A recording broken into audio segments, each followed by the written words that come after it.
महर्षि में ही सत्संग सुधा सागर शीर्षक नासाग्र ध्यान क्या है। प्रिय आत्मवत प्रियगण, भगवान श्री कृष्ण से उद्धव जी ने पूछा था, मैं आपका ध्यान कैसे करूं। श्रीमद् भागवत के 11वें स्कंद में है। भगवान ने कहा कि पहले मेरे सर्वांग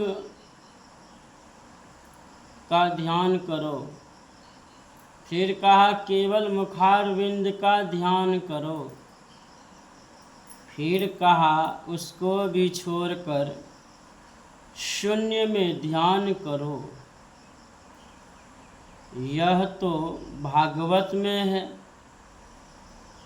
श्रीमद् भगवत गीता के 6ठे अध्याय में है, नासाग्र में ध्यान करो, दिशाओं को छोड़ना देखना छोड़ दो। दिशाओं को देखना छोड़ दो। दोनों का मेल कैसे होगा। दिशाओं को देखना छोड़ने के लिए जानना चाहिए कि दिशाएं 10 होती है, पूर्व, पश्चिम, उत्तर, दक्षिण, चारों कोना, ऊपर और नीचे। इन 10 को छोड़ दो। 10 दिशाओं को देखना छोड़ने के लिए आंखें बंद करनी पड़ेगी। आंख खुली रहेगी तो कोई ना कोई दिशा देखी जाएगी।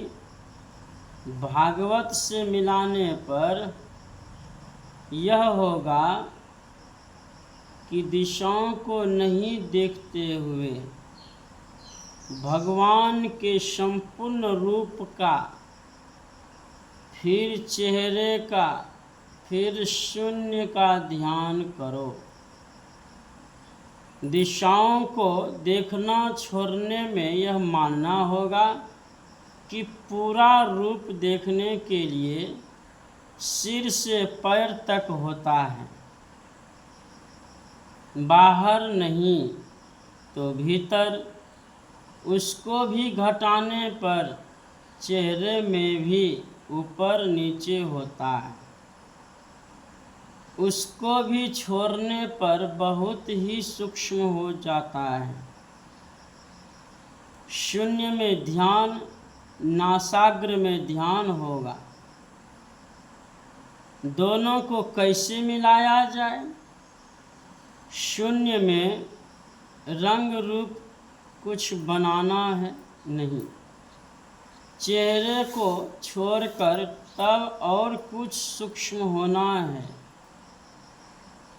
जैसे सर्वांग से चेहरा कम फैलाव होता है,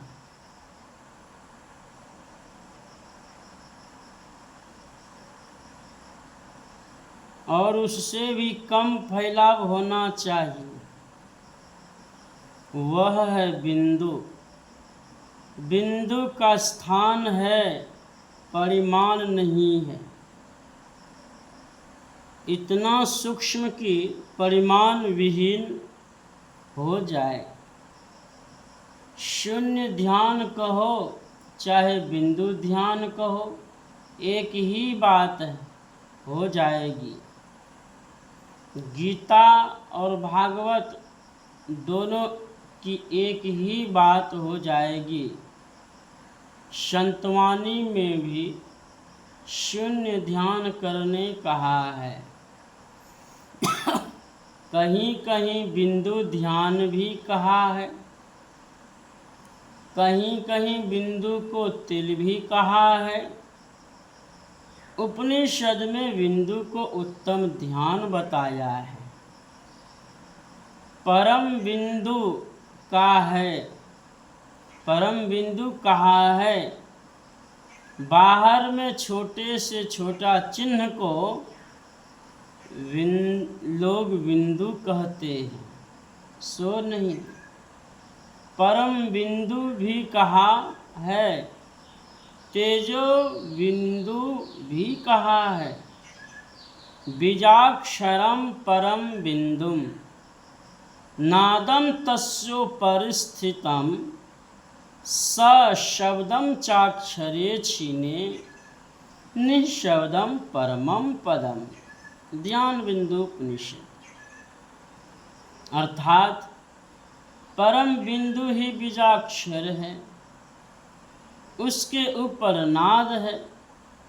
नाद जब अक्षर अनाश ब्रह्म में लय हो जाता है तो निःशब्द परम पद है। तेजो बिंदु परम ध्यानम विश्वात्म हृदय संस्थितम। अर्थात हृदय स्थित विश्वात्म तेजस स्वरूप बिंदु का ध्यान परम ध्यान है। समझने की बात है कि आप देखते हैं कि सूर्यमुखी पत्थर होता है, सूर्य की तरफ स्थिर करके रखने से सूर्य की किरण उस पर स्थिर होने से एक ज्योतिर्मय बिंदु हो जाता है। उसको स्थिर रखो तो आग भी लग जाती है। प्रयाग में एक बार प्रियदर्शनी थी। हलवाई एक कड़ाह में घी रख देता था और सूर्यमुखी पत्थर को ऐसे बांधे हुए था कि उसमें सूर्य की किरण लगकर घी पर पड़ता और घी खौलता था। वह उसी में पूरी छानता था। लोग तमाशा देखने जाते और मोल ले लेकर खाते। इसी तरह आपके शरीर में जो दृष्टि की धारें हैं वह ज्योतिर्मयी है। जाति से जाति तत्व को सहायता मिलती है।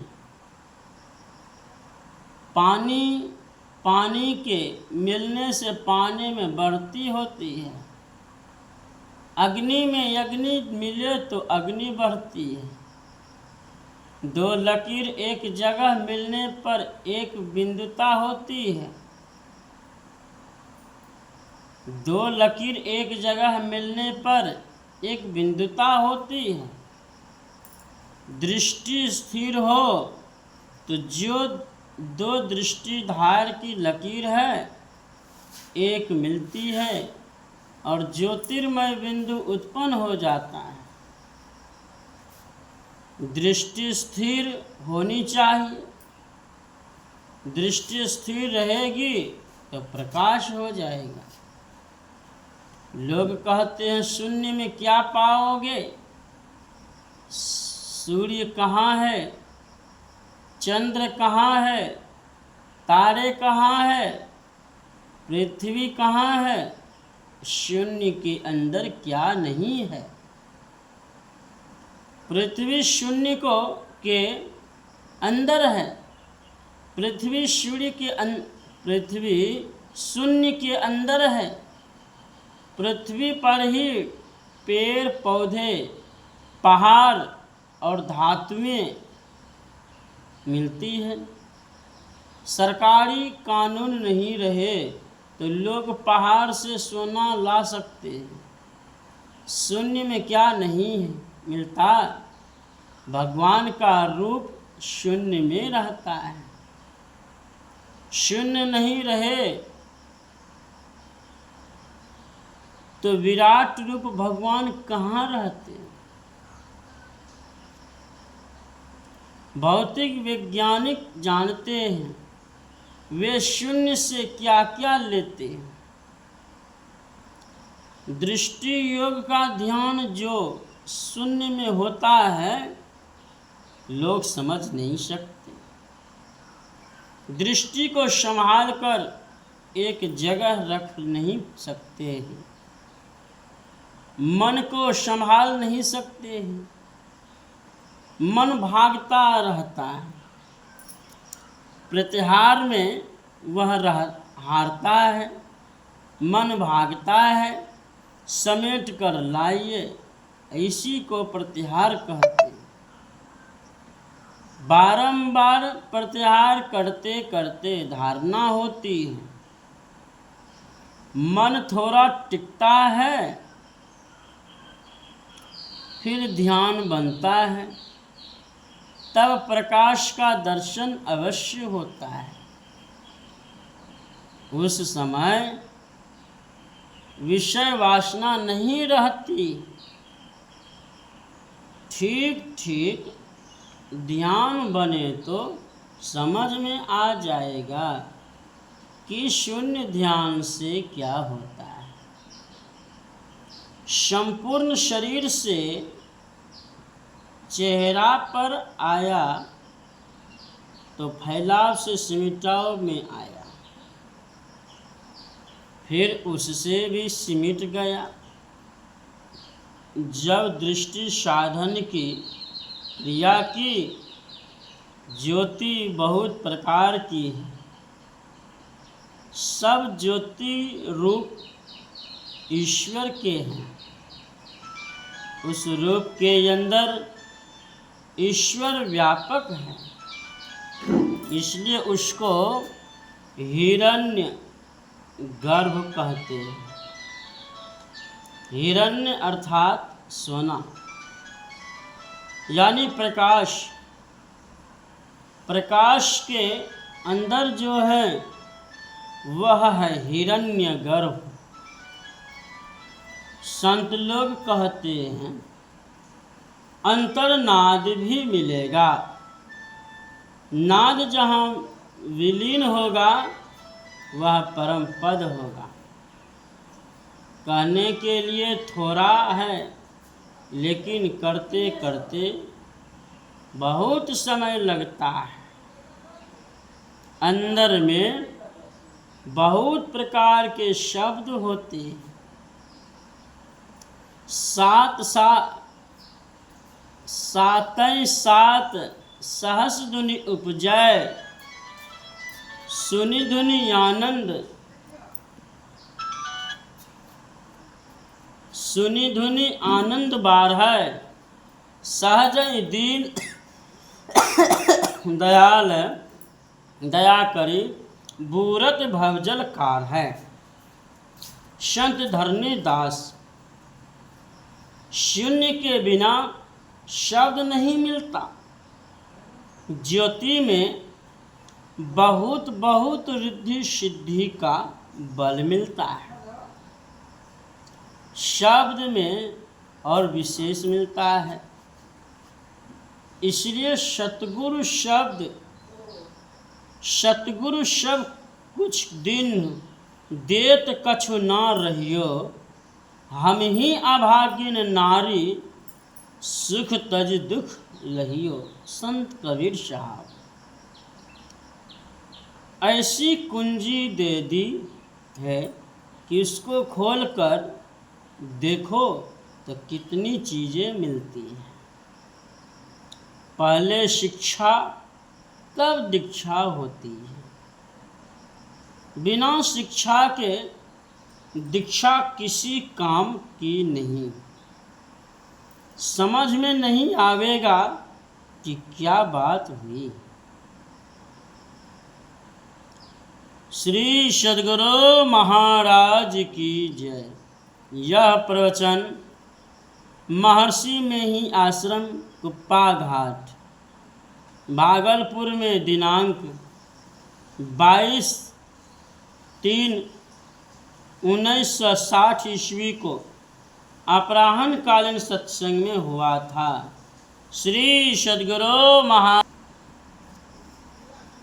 संत कबीर साहब की वाणी। जो कोई निर्गुण दर्शन पावे, जो कोई निर्गुण दर्शन पावे, प्रथमे सुरति जमावे, तिल पर मूल मंत्र गहिलावे। प्रथमे सुरति जमावे, तिल पर मूल मंत्र गहिलावे। गगन गराज दामिनी दमकै, अनहद नाद बजावे। गगन गराज दामिनी दमकै, अनहद नाद बजावे। जो कोई निर्गुण दर्शन पावे, जो कोई निर्गुण दर्शन पावे। बिन जीभ्या नाम ही को सुमिरै, अमीरस अजर चुआवे। बिन जीभ्या नाम ही को सुमिरै, अमीरस अजर चुआवे। अजी पाला गिरह सुरति पर, नैनन पलक झुलावे। अज पाला गिरह सुरति पर, नैनन पलक डुलावे। जो कोई निर्गुण दर्शन पावे, जो कोई निर्गुण दर्शन पावे। गगन मंदिर में फूल फुलाना, उहाँ भंवर रस पावे। गगन मंदिर में फूल फुलाना, उहाँ भंवर रस पावे। इंगिला पिंगिला सुख मनि शोधै, प्रेम ज्योति लावे। इंगिला पिंगिला सुख मनि शोधै, प्रेम ज्योति लावे। जो कोई निर्गुण दर्शन पावे, जो कोई निर्गुण दर्शन पावे। शून्य महल में पुरुष विराजै, जहाँ अमर घर छावै। शून्य महल में पुरुष विराजै, जहाँ अमर घर छावै। कहे कबीर सतगुरु बिनु चिन्हे, कैसे वह घर पावे। कहे कबीर सतगुरु बिनु चिन्हे, कैसे वह घर पावे। जो कोई निर्गुण दर्शन पावे, जो कोई निर्गुण दर्शन पावे, जो कोई निर्गुण दर्शन पावे। श्री सद्गुरु महाराज।